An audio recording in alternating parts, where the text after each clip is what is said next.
Something tells me this is no mere adventure story.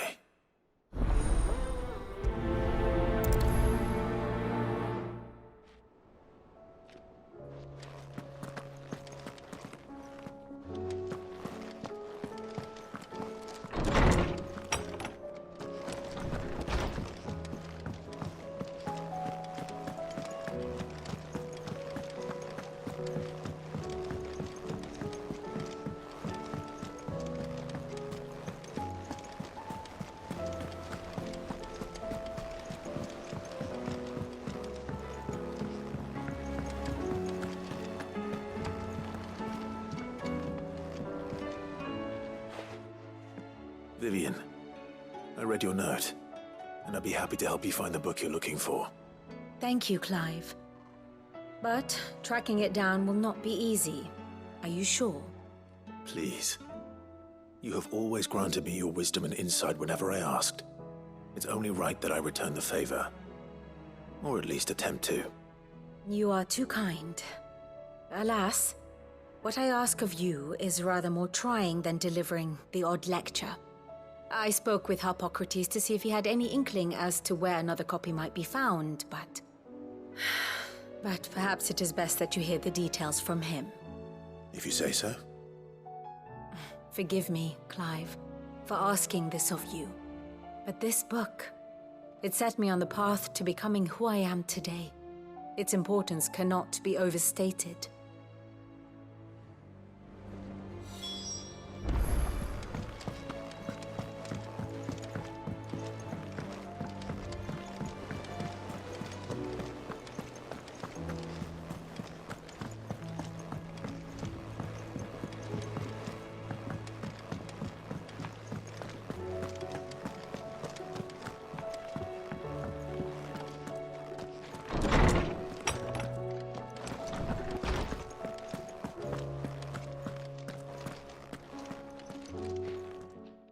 Clive, my boy. What a pleasure it is to see you. Hippocrates. There's something I need to ask you. I've been charged with locating a book called From a Distance. Then you seek a rare gem indeed. One whose name I had not thought to hear from your lips. You've been talking to Vivian. Right as always. But she didn't seem keen to tell me very much. I take it she didn't like what you had to say. And yet I gather it did naught to dissuade her. Clive, if the young professor has tasked you with obtaining a copy, I fear she asks the impossible. The executors would not allow it. The executors? Coveters of Secrets, a clandestine organization committed to the collection and intenebration of forbidden texts and technologies. One such text being the tome Vivian seeks, chronicling as it does the true history of the enslavement of bearers, a tale which could overturn the established order were it ever to become widely known. Or, so rumor has it. I've never actually read the thing, or even set eyes on it for that matter. How is it that I haven't heard of this organization?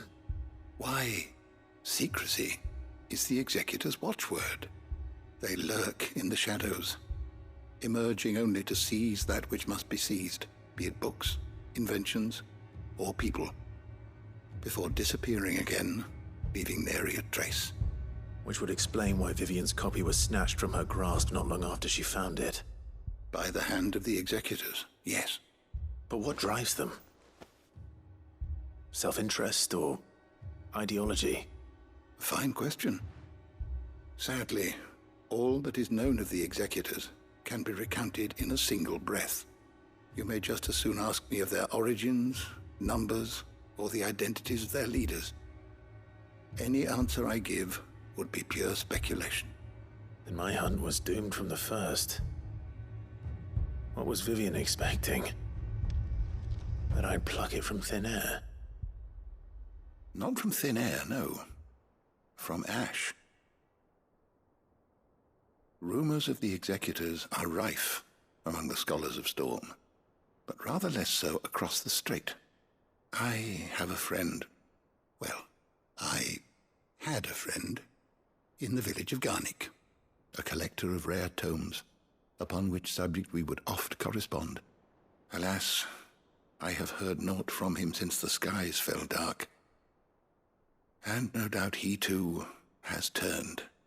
But, though he did not mention it by name, it is possible that a surviving copy of From a Distance yet rests upon one of his many shelves, quietly awaiting discovery. If you were, by some chance, able to save even a single book from the poor man's library, I know his soul would rest easier. Very well. When I next find myself in Waloed, I'll be sure to pay Garnick a visit.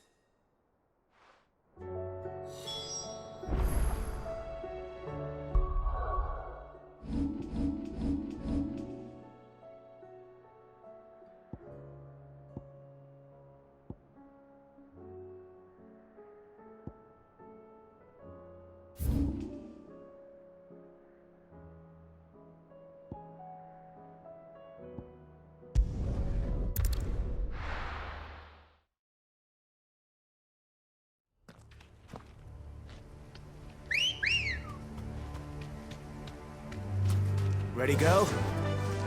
Yeah!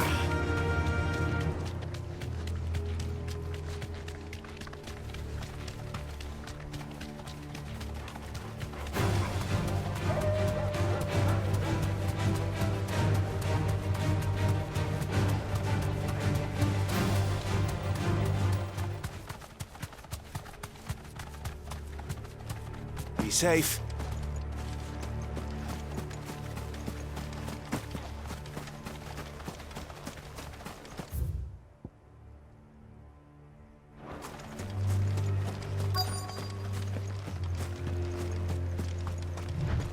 The entire village looks abandoned. Now, which house would a bookworm live in?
This is a Royal Army logbook.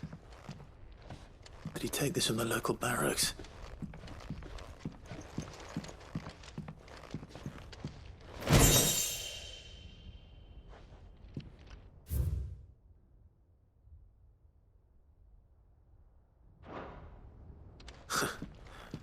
His interests were certainly varied.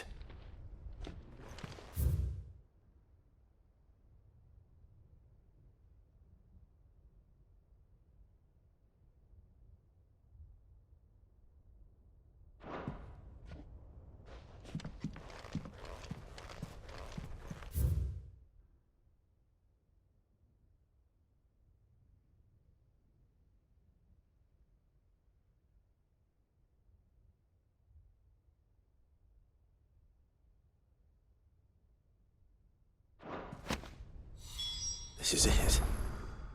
But if what it says is true, I need to get this back to the hideaway.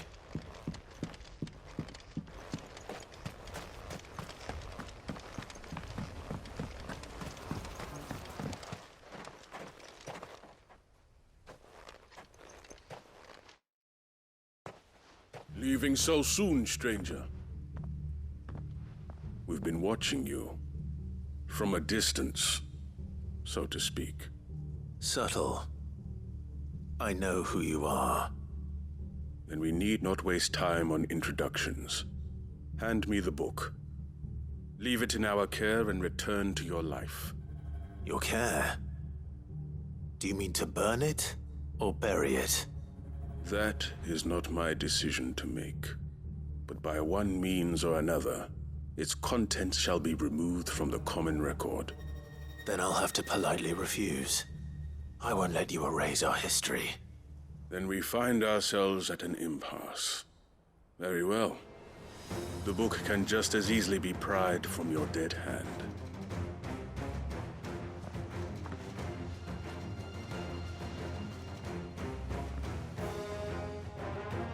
Let's see, shall we?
Impressive.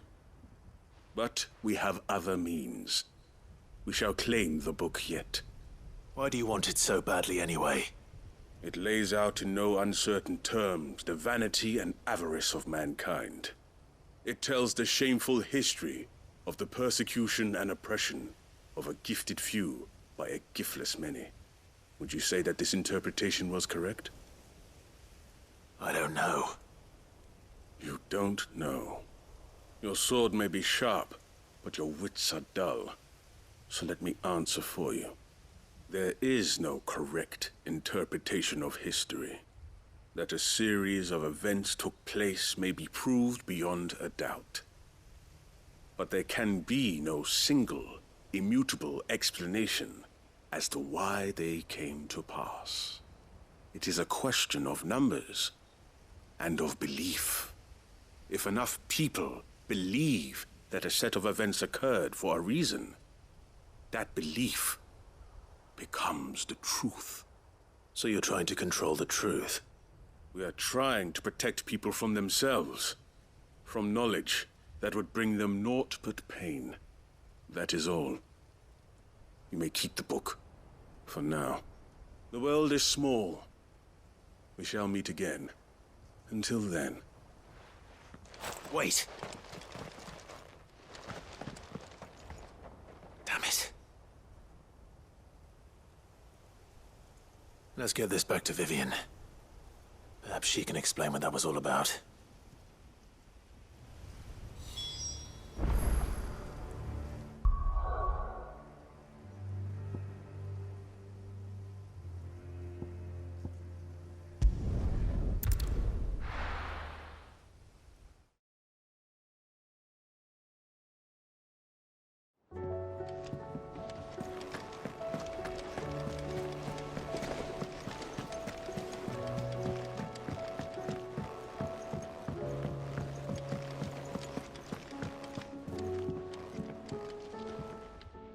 Vivian.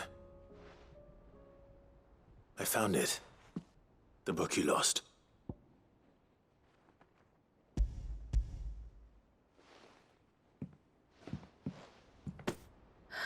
You found it. Thank you, Clive. Even though I asked this of you, I was not entirely sure it would be possible. I feared the executors had seized every copy. I met with one of these executors, and I convinced him to let me keep it. He told me something. That the truth is just a matter of collective belief. And that if enough people believe a lie, that lie becomes the truth. It does. But it also means that the truth is not immutable. That it can be changed. Provided that those who wish to change it can convince enough people that their perspective is the correct one. As the sad history of the bearers proves. You said that the book inspired you to become a scholar. It did. Or its author, rather. She was a heretic, you see. A firebrand and a dissenter. A gallows stood ready for her in every corner of the realm. And by shunning society, or perhaps being shunned by it, she stumbled upon a truth so potent that an entire realm trembled at the prospect of its utterance. I, too, have always felt somehow set apart from the world of men. A stranger to my own species. She taught me that my solitude was not a curse, but a gift. And that, though my journey to the truth might be a lonely one, what I found at my destination would be more than worth the cost. Do you still feel that way? That you're not one of us? Honestly, I'm not entirely sure anymore. Since coming to the hideaway, I find my thinking somewhat clouded. Perhaps the result of studying mankind from a rather closer perspective than I had intended. But the more I study, the more I find value in this perspective. In looking not from the outside, but from within. So if you'll permit me, I'd like to continue my work here. Remember, Clive, when enough people believe, belief begets truth. Give the men and women of this benighted world the gift of truth. Make them believe in you, as I do. I'll try, Vivian. I'll try.